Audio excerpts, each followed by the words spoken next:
नमस्कार, स्वागत है आप सभी का पावर ब्रेकफास्ट में। आपके साथ मैं हूं नेहा आनंद। आइए देख लेते हैं कि गुरुवार की सुबह अंतर्राष्ट्रीय बाजारों से हमारे मार्केट्स के लिए किस प्रकार के संकेत हैं। तो गिफ्ट निफ्टी अच्छी स्ट्रेंथ है, 22,132 के पार 62 अंकों की मजबूती पे हो रहा है कारोबार। डाउ फ्यूचर्स हरियाली यहाँ पे भी छाई है, 46 अंकों की स्ट्रेंथ नजर आ रही है। नास्डैक फ्यूचर्स की बात करें तो 250 अंकों की स्ट्रेंथ इस समय यहाँ पर दिखाई दे रही है। तो जबरदस्त परफॉर्मेंस डाउ नास्डैक फ्यूचर्स से दिखाई दे रहा है। एशियाई मार्केट्स में भी अच्छी खासी स्ट्रेंथ दिखाई दे रही है। निके जापानीज मार्केट ऑलमोस्ट 535 अंक मजबूत है। बाकी जितने मार्केट्स खुल रहे हैं फिलहाल तो उनमें स्ट्रेंथ ही दिखाई दे रही है। कच्चा तेल एक बार फिर से चढ़ा 1% की मजबूती लेकर। सोने चांदी में थोड़ा ढीला दायरेबंद ट्रेड देखने को मिला है। तो क्या कुछ हुआ है एग्जैक्टली अंतर्राष्ट्रीय बाजारों में और कौन से महत्वपूर्ण डेटा पॉइंट्स आए हैं, खबरें आई हैं जिन पर मार्केट आज रिएक्ट करता हुआ दिखाई दे सकता है। चलिए पूरी डिटेल्स के लिए चलते मेरे सहयोगी दीप के पास। दीप, मॉर्निंग। जरा बताइए एग्जैक्टली क्या कुछ हुआ, जिस तरह का रिएक्शन आज हम देख रहे हैं उसके पीछे कारण क्या है? अच्छे संकेत आ रहे हैं, कोई ऐसी परेशानी वाली बात नहीं है। लगातार जो डेटा आ रहा है या फिर जो बाजार का एक्शन हो रहा है वो पॉजिटिविटी की तरफ ही हो रहा है। और आज सुबह भी आप देख रहे हैं गिफ्ट निफ्टी में आपको अच्छी बढ़त दिख रही है। एशिया के बाजार अच्छे एक्शन में है। अमेरिकी फ्यूचर्स जो आपने कहा जबरदस्त एक्शन में, और इसकी क्या वजह मैं आपको बताता भी हूँ। बट वैसे कोई परेशानी वाली बात नहीं है और ज्यादातर संकेत पॉजिटिव ही आपको आते हुए दिख रहे हैं। कल शाम अमेरिकी बाजारों की बात करें तो थोड़ा मिला जुला कारोबार होते हुए दिखा, बट एसेंशियली पॉजिटिविटी के साथ ही बंद हुए। डाउ की 300 अंकों की रेंज में ट्रेड था। ज्यादातर दिन डाउ नेगेटिव टेरिटरी में ही था, सुस्त कारोबार हो रहा था। बट फिर आखिरी घंटे में शानदार रिकवरी आई और उस रिकवरी में हमने देखा निचले स्तरों से करीब 325 अंक डाउ उछला है, 50 अंक ओवरऑल ऊपर बंद हुआ है और मोर इंपॉर्टेंटली दिन की ऊंचाई पर जाकर ये बंद होते हुए दिखा है। इनफैक्ट नास्डैक में भी आपने ऐसे ही एक्शन दिखा, निचले स्तरों से शानदार रिकवरी आई और दिन की ऊंचाई पर आपको बाजार बंद होते हुए दिखे हैं। क्या हुआ है एक्शन? नतीजों के दम पर कई सारे स्टॉक्स में आपको एक्शन आते हुए दिख रहा था। जब हमारे बाजार बंद हो रहे थे तो संकेत आ रहे थे कि शायद थोड़ी नरमी रह सकती है अमेरिकी बाजारों में, क्योंकि डाउ फ्यूचर्स करीब 80 अंक नीचे थे, नास्डैक फ्यूचर्स ज्यादा गिरावट दिखा रहे थे और कमजोर खुले भी थे। बट उसके बाद थोड़ा अर्निंग्स का रिएक्शन आया जिस पर बाजार ने पॉजिटिव मूव दी है। एनवीडिया, हालांकि बाजार बंद होते समय यह स्टॉक नीचे था, बट पोस्ट मार्केट जो नंबर्स आए हैं वो शानदार रहे हैं। इनकी आय में 265% का आपने उछाल देखा है। जो इनका डेटा बिजनेस है वहां पर 400% का आपने उछाल देखा है। तो उसके दम पर स्टॉक ऑलरेडी जो पिछले 1-1.5 साल से जबरदस्त एक्शन में है वहां पर और बढ़िया रैली आपने आती हुई दिखी। पोस्ट मार्केट ट्रेडिंग में एनवीडिया 9% ऊपर है। तो आज सुबह जो आप नास्डैक फ्यूचर्स की इतनी शानदार मूव देख रहे हैं वो एनवीडिया की वजह से ही है। और फिर बाकी सेमीकंडक्टर शेयर्स में भी इसका पॉजिटिव रब ऑफ इफेक्ट आते हुए देखा है।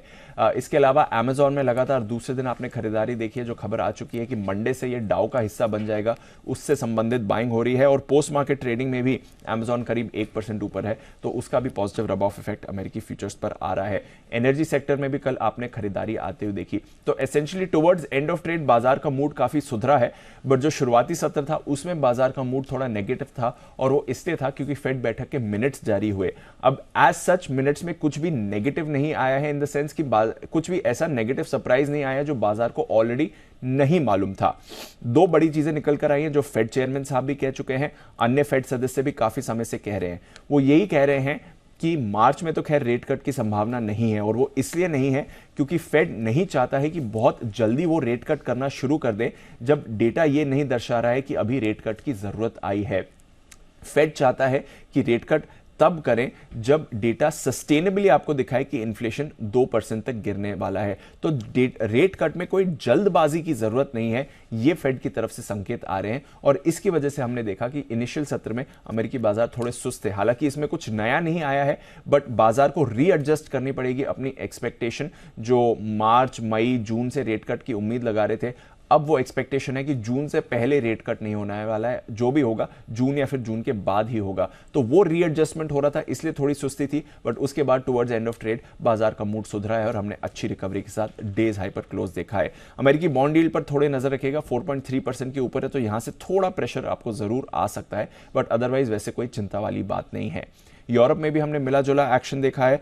डॉलर इंडेक्स में हमने लगातार छठे दिन नरमी देखी, 104 के नीचे है। कच्चा तेल कल करीब 1% उछला है, $83 के पार आपको ब्रेंट दिख रहा है। मिडिल ईस्ट में तनाव है, साथ ही अमेरिकन रिफाइनर्स की तरफ से मांग का सपोर्ट यहां पर आपको आते हुए दिख रहा है। सोने में हमने देखा 5 दिन की रैली पर ब्रेक लगाया, हालांकि कोई ऐसी बड़ी गिरावट नहीं आई है। बेस मेटल्स पर रखिएगा नजर, कल यहां पर एक रिबाउंड हुआ है। 3 हफ्ते की ऊंचाई पर कॉपर है और लेड भी 2 हफ्ते की ऊंचाई पर है। बट ओवरऑल ग्लोबल बाजारों से तो कोई परेशानी वाले संकेत नहीं आ रहे हैं। फेड बैठक में भी ऐसा कुछ नया नेगेटिव निकल कर नहीं आया है और एनवीडिया के नंबर्स पर हम देख रहे हैं आज अमेरिकी फ्यूचर्स में जबरदस्त एक्शन है। चलिए, तो शुरुआत करने के लिए तो हमारे पास बहुत बेहतरीन संकेत यहाँ दिखाई दे रहे हैं। अब देखना होगा कि हमारे मार्केट्स आज के दिन कैसे रिएक्ट करते हैं। धन्यवाद दीप पूरी डिटेल के लिए। लेकिन आइए खबरों के दम पर कहां कहां एक्शन देखने को मिल सकता है ये भी समझ लेते हैं। महत्वपूर्ण ट्रिगर्स आज के लिए पूरी डिटेल लेकर नुपुर हमारे साथ जुड़ चुकी हैं। नुपुर, मॉर्निंग, जरा बताइए कि महत्वपूर्ण ट्रिगर्स आज के लिए कौन से हैं और कहां कहां आज स्टॉक स्पेस में या सेक्टर्स में एक्शन दिख सकता है? बिल्कुल, काफ़ी सारे ट्रिगर्स और काफ़ी सारे स्टॉक्स में आज खबरें, तो एक्शन भरपूर आज देखने को मिलेगा। शुरुआत करते हैं जना स्मॉल फाइनेंस बैंक। पिछले कुछ दिनों में देखा कि यहाँ पे एक अच्छा रिबाउंड देखने को मिला है लिस्टिंग के बाद से, क्योंकि आज वहाँ पे एक अच्छी बाइंग आती हुई दिखी थी और आज इसके आने वाले हैं नतीजे, तो यहाँ फोकस रहेगा।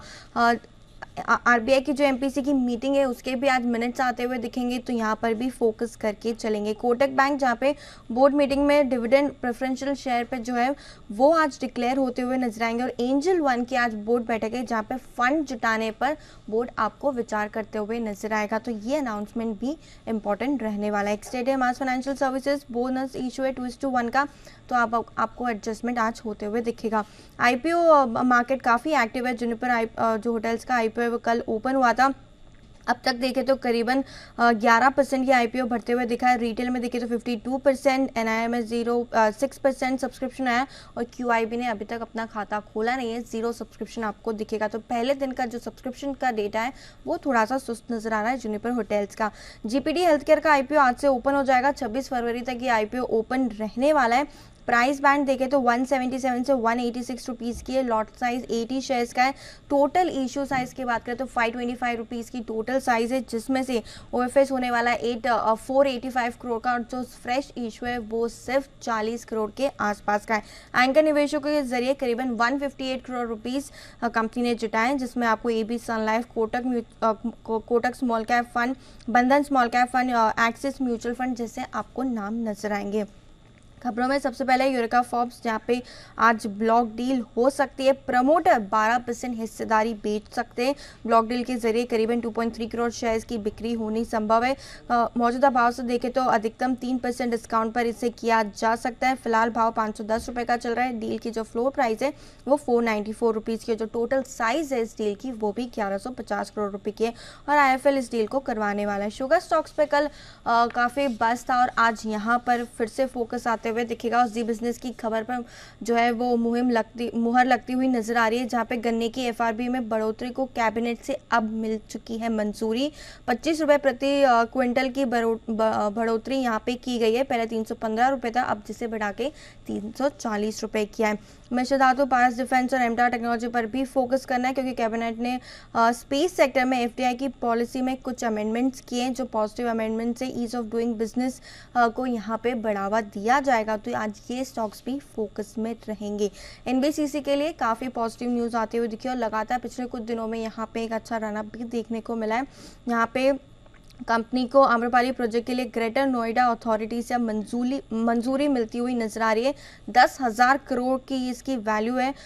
इसके तहत 5 प्रोजेक्ट कंपनी बनाएगी, तो एनबीसीसी आज फोकस में रहेगा। एलटीआई माइंट्री, जहाँ पे यूरोलाइफ एफएफएच के साथ general AI digital hub setup करने के लिए मल्टी मिलियनियर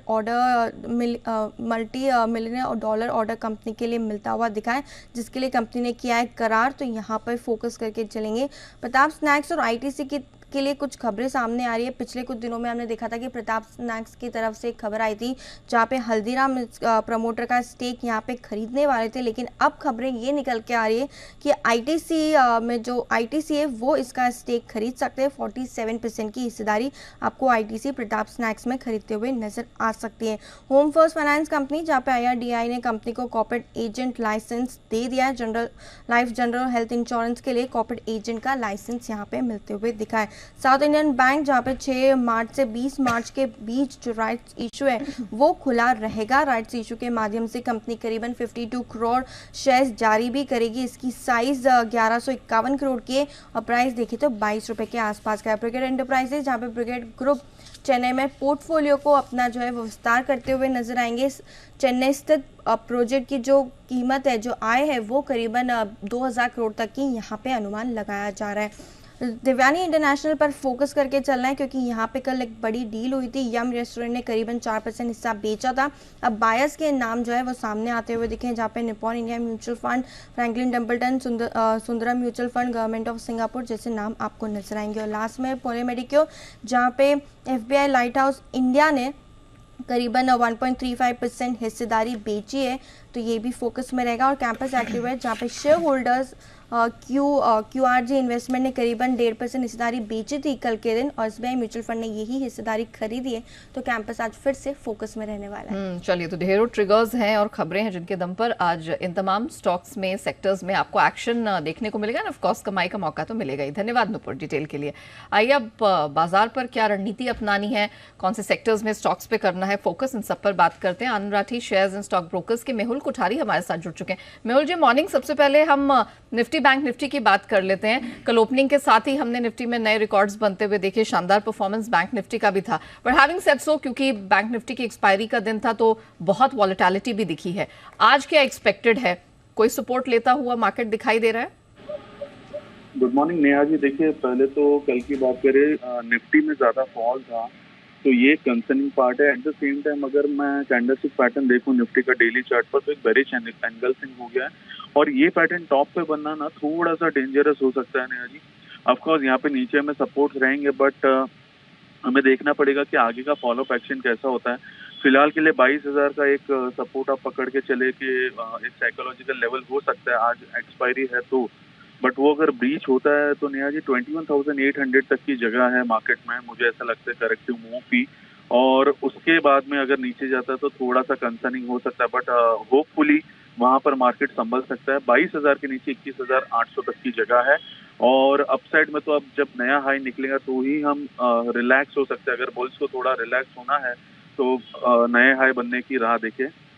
दूसरी बात बैंक निफ्टी की अगर करें तो बैंक निफ्टी थोड़ा सा आउट परफॉर्म कर रहा है काफी 3-4 दिनों से, तो वो आउट परफॉर्मेंस देखना पड़ेगा कि मार्केट में जो सेलिंग प्रेशर उसके चलते ये बरकरार रहता है कि नहीं। सपोर्ट वाइज 46,500 से 46,400 ये जो 100 पॉइंट की रेंज है, यहाँ से 500 पॉइंट भले दूर है बट वो एक इम्पॉर्टेंट सपोर्ट रह सकता है। वो अगर सपोर्ट इंटेक्ट रहता है तो मुझे लगता है कि फिर से बैंक निफ्टी में जो ट्रैक्शन देखा था हमने वो वापिस से देखने को मिल सकता है। तो दोनों ही इंडेक्स सपोर्ट के पास जाने के लिए तैयार है, ऐसा मुझे लग रहा है। और अगर वो सपोर्ट इंटेक्ट रहते हैं तो काफी अच्छा है मार्केट के लिए। होपफुली वो सपोर्ट ना टूटे, but 21,800 and 46,500 need to be closely watch on. Okay, चलिए, तो आज दिन के दौरान 21,800 और 46,500 से 400 का लेवल हम निफ्टी बैंक निफ्टी में वॉच करेंगे। अच्छा, स्टॉक्स के लिहाज से आज आपको क्या पसंद आ रहा है? देखिए, 2 स्टॉक है जो मुझे पसंद आ रहे हैं। पहला तो बैंकिंग स्पेस से ही है, that is Kotak bank. Kotak bank यहाँ से थोड़ा सा और अगर नीचे जाता है, तकरीबन 1750 के आसपास का रेट है शायद, कल का क्लोजिंग 1746 का है, तो इसी रेट के आसपास इसको खरीदना है। और इसका स्टॉप लॉस रहेगा 1720 का, टारगेट रहेगा 1810 का। तो ये तो हो गया एक कोटक बैंक। दूसरा मुझे मेटल स्पेस से स्टेल पसंद आ रहा है, स्टील अथॉरिटी ऑफ इंडिया। 130 के आसपास है, 125 के स्टॉप से हमें बाई करना है, 140 का टारगेट रहेगा ऑन द अपसाइड। ओके, आपने 140 का टारगेट कहा, राइट? जी हाँ, सेल में 140 का टारगेट और कोटक बैंक में 1810 का टारगेट। ठीक है, मैं रिपीट कर देती हूँ दर्शकों की सहूलियत के लिए। कोटक बैंक 1720 के स्टॉप लॉस के साथ करे खरीदारी, लास्ट क्लोजिंग प्राइस पर ही कर सकते हैं और 1810 तक का टारगेट है। वहीं सेल 130 के पास इसकी क्लोजिंग रही है, 125 का आपको स्टॉप लॉस लगाना है, 125 का 140 तक का टारगेट बनता हुआ अपसाइड में दिखाई दे रहा है। एक कमोडिटी बाजार की रणनीति समझ लेते हैं। हमारे साथ HDFC सिक्योरिटीज के अनुज गुप्ता शो में शामिल हो चुके हैं। अनुज जी, मॉर्निंग। सबसे पहले इनफैक्ट आज नेचुरल गैस पे फोकस कर लेते हैं। बहुत जबरदस्त कमबैक दिखाया, लगातार 3 ट्रेडिंग सेशन से इसमें स्ट्रेंथ दिखाई दे रही है और 3.5 पौने 4 साल के लोज से अच्छी खासी रिकवरी है, कमबैक है और खबर भी है। तो जरा बताइए क्या करना है? Neha ji, good morning. देखिए, नेचुरल गैस में अगर आप देखेंगे तो करीबन मल्टी ईयर लो से एक रिकवरी हुई है। यूएस के अंदर अगर आप देखेंगे तो कहीं ना कहीं जो विंटर सिचुएशन है वो थोड़ी सी बढ़ती हुई दिखाई दी है। डिमांड एक्सपेक्टेड यहाँ पर बढ़ सकती है, उसकी वजह से कल हमने एक बाउंस बैक आते हुए देखा। हालांकि सपोर्ट लेवल पे थी तो वहाँ से एक अच्छी रिकवरी देखने को मिली। हम एक्सपेक्ट भी कर रहे थे कि रिकवरी आना चाहिए, तो वही रिकवरी यहाँ पर आता हुआ दिखाई दिया। हमें लगता है कि नेचुरल गैस में अभी ट्रेंड थोड़ा सा पॉजिटिव हो सकता है, या बोले तो एक शॉर्ट कवरिंग यहाँ पे जो है वो कंटिन्यू रह सकती है। तो हमें लगता है कि नेचुरल गैस में खरीदारी का ट्रेड ही लेना चाहिए। अगर हम मार्च कॉन्ट्रैक्ट की बात करें, क्योंकि फरवरी वाला एक्सपायर हो जाएगा, तो मार्च कॉन्ट्रैक्ट में हमें लगता है कि करीबन 150 के आसपास के लेवल्स मिले तो खरीदारी करना चाहिए। 100 करीबन 40 का स्टॉप लॉस लगाए, टारगेट ऊपर में 160 165 तक देखने को मिल सकता है। नेचुरल गैस हमें लगता है कि बाय एंड डिप्स की कैंडिडेट रहेगा। ओके, और मेटल्स में क्या करना है? देखिए, एलपीआर हमने जब देखा चाइना में कट हुआ तो उसके बाद एक बेस मेटल में रिकवरी देखने को मिली, तो हमें लगता है कि यहाँ पर अभी जो रिकवरी है वो कंटिन्यू रहेगी। तो कॉपर हमें लगता है कि एक अच्छा बेट हो सकता है, तो कॉपर में खरीदारी करना चाहिए। अगर हम बात करें मार्च कॉन्ट्रैक्ट की, तो कॉपर में करीबन 732 के आसपास खरीदारी करें, 729 का स्टॉप लॉस लगाएं। टारगेट लग रहा है 737 तक देखा जा सकता है। तो कॉपर में और बाकी बेस मेटल में भी एक रिकवरी का ट्रेंड देखने को मिल सकता है। ओके, चलिए, थैंक यू सो मच अनुज जी हमारे साथ जुड़ने के लिए और बताने के लिए कि कहां कहां कमोडिटी मार्केट पे रखें नजर। लेकिन आइए बढ़ते हैं आगे एफआई यानी एफआई इन्वेस्टमेंट रिपोर्ट्स की तरफ और देख लेते हैं कि फॉरेन ब्रोकरेजेस की नजर आज कौन कौन से स्टॉक्स पर है। तो फोकस आज नोमुरा का एबीबी इंडिया पर है। कल भी ये काफी बजिंग था, डबल अपग्रेड आया है यहाँ पर न्यूट्रल से बाय की तरफ, और टारगेट भी इन्होंने बढ़ा दिया। 5740 का दमदार टारगेट यहां बनता हुआ दिखाई दे रहा है। वहीं जेफरीज की एबीबी इंडिया पर खरीदारी की रिकमेंडेशन बरकरार है, इन्होंने भी टारगेट बढ़ाया 6115। एमएनएम पर नोमुरा की खरीद की पोजीशन है और टारगेट 2143 का दिया है। इसी के साथ शो को हम यहीं रैप अप करते हैं, लेकिन बने रहिएगा जी बिजनेस के साथ।